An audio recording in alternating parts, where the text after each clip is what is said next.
লক্ষ লক্ষ বোতল দিয়ে এই বাড়িটি তৈরি। আর এই বাড়িটি গাইবান্ধা জেলার সুন্দরগঞ্জ থানার সাপুরহাটি ইউনিয়নের খানপাড়া গ্রামে। দেখতে এসেছি, আপনাদেরকে দেখাবো।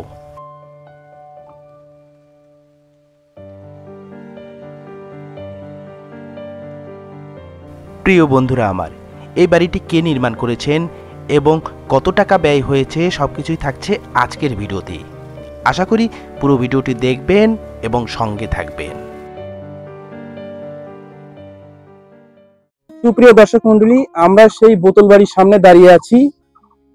অসংখ্য প্লাস্টিকের বোতল দিয়ে এই বাড়ি তৈরি করা হয়েছে। আর বোতল বাড়ির মালিক হচ্ছেন, ভাই আপনার নাম? মোহাম্মদ আব্দুল হাকিম খান। মোহাম্মদ আব্দুল হাকিম খান, তার কাছ থেকে এই বোতল বাড়ি বানানোর গল্প শুনবো। তো ভাই, আসলে এই বুদ্ধিটা, আইডিয়াটা কোথায় পেলেন আপনি? বুদ্ধিটা আমি ইউটিউবে দেখছি আপনার। সুতরাং আমার একটা মামা শ্বশুর আছে, উনি হেড মিস্ত্রি, উনিও বোতল দিয়ে বাসা করছে রংপুরে। অনেক দেখার পরে আমি অনেক বলছি যে মামা একটা বাসা করে দেন। উনি বলছে যে মামা এলে পরিশ্রম হয় অনেক, খুব খাটনি, তুমি পারবা না। আমি বললাম যে মামা যত কষ্ট আমি পারবো।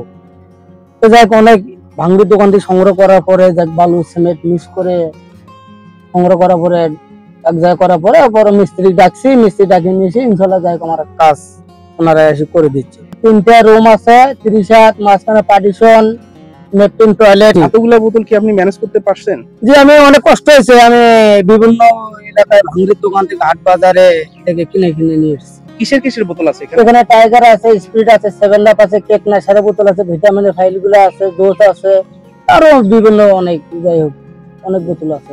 আমরা যে দেখলাম, যেটা জানতে পারলাম যে অনেকে আপনাকে পাগল বলতো, যে এটা কি করতেছে, সেই গল্পটা। এখন আমি যখন এই বোতলগুলো সংগ্রহ করার পরে এলাকার লোক বলছিল যে হাজির ছেলেটা কমানো অটো চালাতে অটোমেটিক পাগল হয়ে গেল, তুমি এলাকা কমার ছেলে, মানে অনেক লোক অনেক ধরনের বিভিন্ন কথা বলছিল। আমি বললাম দেখো, যদি আমি পাগল হইতাম তাহলে তো বোতল টোকাইতাম না বা বোতল ভরাইতাম না। বোতলটা আমি বাড়ি করবো, আপনারা একটু সাথে দেখবেন। যদি করতে পারো ভালো, দেখ ইনশাল্লাহ করছি। করার পরে এলাকার লোক আসে উৎসাহ দিচ্ছে, বিভিন্ন এলাকায় থেকে লোকজন আসিয়ে আমাকে যাই হোক বলতেছে ভাই ভালো হয়েছে। আমি তো মনে করি যে বোতল এটা অনেক ভালো। শীতকালে গরম লাগবে, গরমকালে ঠান্ডা লাগবে।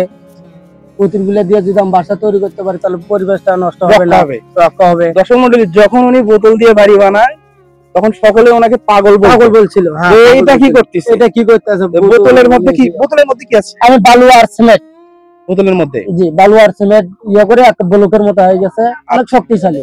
8-9 ইঞ্চি আমার দেওয়ালটা হবে। দর্শক মন্ডলী, আমরা এখন ঘরের ভিতরটা দেখবো। আসুন দর্শক মন্ডলী, আমরা ঘরের ভিতরটা আপনাদেরকে দেখাই। আপনার 3টা রুমের মধ্যে এটা 1 নাম্বার। এটা আপনার মাঝখানে পার্টিশন গুলো বোতল আছে, এই যে এখানে বোতল আছে, পার্টিশন গুলো বোতল দিয়েছি, কালার করব, দেখেন চলে দেখতে ভালো হবে। আচ্ছা, এই পাশে একটা আছে।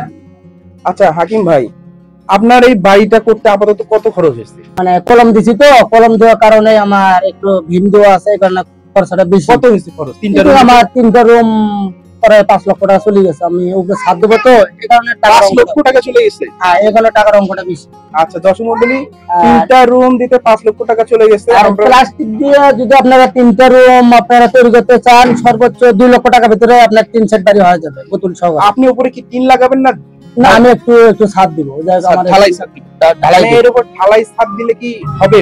হ্যাঁ ইনশাআল্লাহ। আমি ঢেলে পড়বে না? না না, আমি ইয়ে দিছি, কলম দিছি তো, কলম দেওয়া আছে, ভীম আছে, পিলার দেওয়া আছে। পিলারের মাঝখানে এইভাবে প্লাস্টিকের বোতল, 7 আপের বোতল, তারপরে টাইগার, স্পিড, এই ধরনের যত কোল্ড ড্রিঙ্কস আছে সেই সমস্ত ফেলে দেওয়া বোতল দিয়ে হাকিম ভাই এই ঘর 3টা করেছেন। আর উনি যেটা চিন্তা করেছেন ভাই, আমরা যেটা বুঝলাম, পরিবেশ দূষণ হচ্ছে, পরিবেশ দূষণ হচ্ছে, বোতলগুলো যত্ন যেখানে থেকে সেখানে পড়ে থাকে। আর এটার হাত থেকে পরিবেশকে রক্ষা করার জন্য তিনি এই উদ্যোগটা নিচ্ছেন, যেন ওনার দেখা দেখি আরো 2-4 জন এই উদ্যোগ নেন। তো ভাই, আপনার উদ্যোগটা আসলে একটা আমরা স্বাগতম জানাই। অনেকে যদি এইভাবে করতে থাকে তাহলে বোতলগুলো যেখানে সেখানে পড়ে থাকবে না। ইট তৈরি করতে ভাটায় পরিবেশ দূষণ হয়। এইভাবে যদি করা যায়, ইঞ্জিনিয়ারিং দের পরামর্শ অনুযায়ী যদি সঠিকভাবে করা যায়, তাহলে এর চেয়ে মনে হয় আরো সুন্দর। যেহেতু আপনি এটা মিস্ত্রির সাথে পরামর্শ করে নিজেই করেছেন, তাই তো? আরো যদি সুন্দরভাবে ইঞ্জিনিয়ারের পরামর্শ নিয়ে যদি করা যায় আরো সুন্দর হবে। আরো আমরা এরকম ভিডিও দেখেছি ইউটিউবে বা বিদেশেও এই ধরনের বোতল দিয়ে বাড়ি তৈরি করা হয়। তো দর্শক মন্ডলী এখন পুরো বাড়িটা ঘুরে ঘুরে দেখবো। আচ্ছা, আপনার ফ্যামিলিতে কয়জন আছে?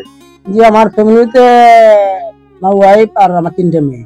3টা মেয়ে। আর ছেলে নাই একটা আপনার? না, আমার একটা ছোট ভাই আছে, সে ঢাকায় থাকে। ছোট ভাই ঢাকায় থাকে। আচ্ছা, ঠিক আছে। তাহলে দর্শক মন্ডলী, আপনাদের এই বাড়িটা কেমন লেগেছে অবশ্যই জানাবেন। আর এখন আমরা পুরো বাড়িটা ঘুরে ঘুরে দেখবো। আর হাকিম ভাই এই এলাকার নামটা কি একটু বলবেন? গাইবান্ধা জেলা সুন্দরগঞ্জ থানা 9 নং পশ্চিম সাবরডি খানপাড়া, ডক্টর কাদের এমপির পাশে। আচ্ছা, এটা হলো গাইবান্ধা ডিস্ট্রিক্টের সুন্দরগঞ্জ থানার 9 নম্বর ওয়ার্ড, সাপুরহাটি ইউনিয়ন। জি। গ্রামের নাম খানপাড়া গ্রাম। দর্শক মন্ডলী, আমরা এখন খানপাড়া গ্রামে আছি, গাইবান্ধা জেলার সুন্দরগঞ্জ থানার সাপুরহাটি ইউনিয়নের খানপাড়া গ্রামে এই হাকিম ভাইয়ের বাড়িতে।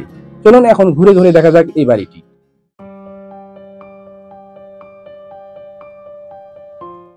সুপ্রিয় দর্শক মণ্ডলী, আপনারা আশা করি পুরো ভিডিওটি দেখেছেন। লক্ষ লক্ষ বোতল দিয়ে এই বাড়িটি তৈরি। আর এই বাড়িটি তৈরি করেছেন প্রত্যন্ত এলাকার এক কৃষক, যার শৌখিনতার মনমানসিকতার কারণে এই বাড়িটি নির্মাণ করেছেন। আসলে এই ধরনের বাড়ি সকলেই নির্মাণ করতে পারে না যদি মনের ইচ্ছা না থাকে, সাহস না থাকে।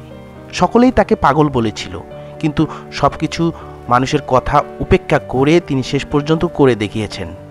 এখন শুধু বাড়িটির ছাদের কাজ বাকি আছে, সেটিও হয়ে যাবে।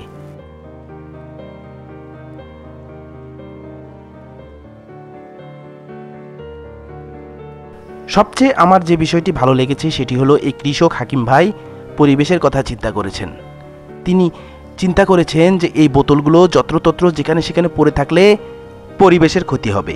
এছাড়া ইট ভাটায় ইট তৈরি করতে পরিবেশের ক্ষতি হয়, সেই কথা চিন্তা করেই তিনি এই বোতল বাড়ি নির্মাণ করেছেন।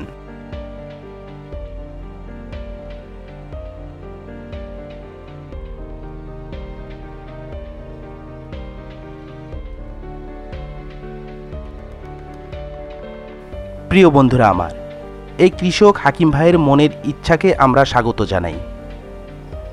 ভিডিওটি আজকে এ পর্যন্তই। ভালো লাগলে লাইক, কমেন্ট ও শেয়ার করবেন এবং নতুন হলে সাবস্ক্রাইব করে আমার অন্যান্য ভিডিওগুলো দেখে আসবেন।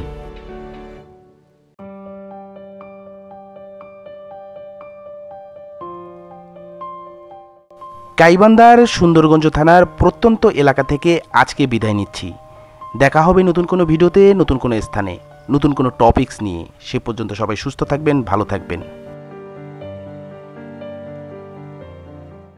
সুপ্রিয় দর্শক মন্ডলী, আপনাদেরকে এই ব্যতিক্রম বোতল বাড়িটি দেখালাম। কেমন লেগেছে জানাবেন, কারণ এই ধরনের বোতল বাড়ি ইউটিউবে আরো আছে, দেশের বিভিন্ন জায়গায় হয়েছে। তারপরেও হয়তোবা একটু নতুনভাবে তুলে ধরার চেষ্টা করলাম। ভিডিওটি লাইক, কমেন্ট ও শেয়ার করবেন। নতুন হলে সাবস্ক্রাইব করে আমার অন্যান্য ভিডিওগুলো দেখে আসবেন। আজকে এই পর্যন্তই, দেখা হবে নতুন কোনো ভিডিওতে। ভালো থাকবেন, ধন্যবাদ, আসসালামু আলাইকুম।